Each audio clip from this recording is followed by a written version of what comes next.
has been targeted again and again by these cops. People say, they talk about our youth. They say that our youth are into bad stuff. They say that our youth are causing trouble. Well, I want to know when they're going to talk about the system and the trouble that it's causing. Because look, our youth did not take the jobs out of the ghettos and barrios. It was this system that did that. Our youth did not create an educational system that was designed to fail for them. Our youth did not close the doors to higher education and meaningful jobs at good wages. The system did that. The only doors that this system opens for our youth are the doors to the courthouse, the doors to the prisons, and the doors to the military recruiters, where they can become mindless killers for this system, killing people in Afghanistan, Iraq, and wherever else this country is waging wars for empire. See, so I will tell Bill Cosby, stop talking bad about our youth. It is this system that has created a situation that our youth are responding to. I will tell Barack Obama and his tough love, no excuses speeches that too. And while I'm talking about Barack Obama, here's something to consider.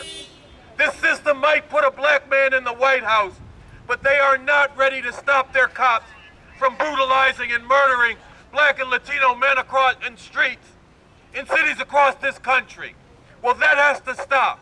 It is unacceptable that our youth, who are our hope for the future, are being treated like a criminalized generation.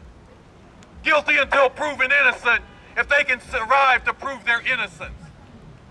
It is not acceptable that people say, well, when our youth confront the police, they should learn to be respectful and polite. They should put their faces down to the ground and not look up with pride. They should be meek and submissive. Why don't you tell them to shuck and jive and scrape and bow? Why don't you tell them they should check their human dignity until after the cop is gone? Look, I will not accept that, and you shouldn't accept it either. It is not acceptable to tell our youth, check your human dignity, and maybe you'll survive an encounter with this cop who's sworn to protect and serve. That is not acceptable. It is not acceptable that this sister Juanita Young is targeted by the police for standing up and speaking out against injustice. See, and I'll tell you, I'm a revolutionary. I've been one all my life. I think a system that does this to the masses of people here in this country and around the world is no damn good. It needs to be gotten rid of through revolution. I think that needs to happen. I think it can happen. Now, I know that ain't where everybody here is coming from, but that's what I believe, and I will tell you what I believe that and why if you want to talk about it. But wherever you're coming from, you have to say it is wrong for a mother to be having a cookout and to have a dozen undercover cops break her door down, beat up and arrest her children, rip the shirt off her daughter's back, her grown daughter's back, in the course of doing that. It is wrong and unacceptable for her son to be arrested 3 times in 3 days by the cops from this precinct. So don't tell me about what our youth are doing wrong. And I do challenge our youth to get out of some of the stuff that they're into, fighting and even killing each other, and stand together and take on this system. I will challenge you to do that.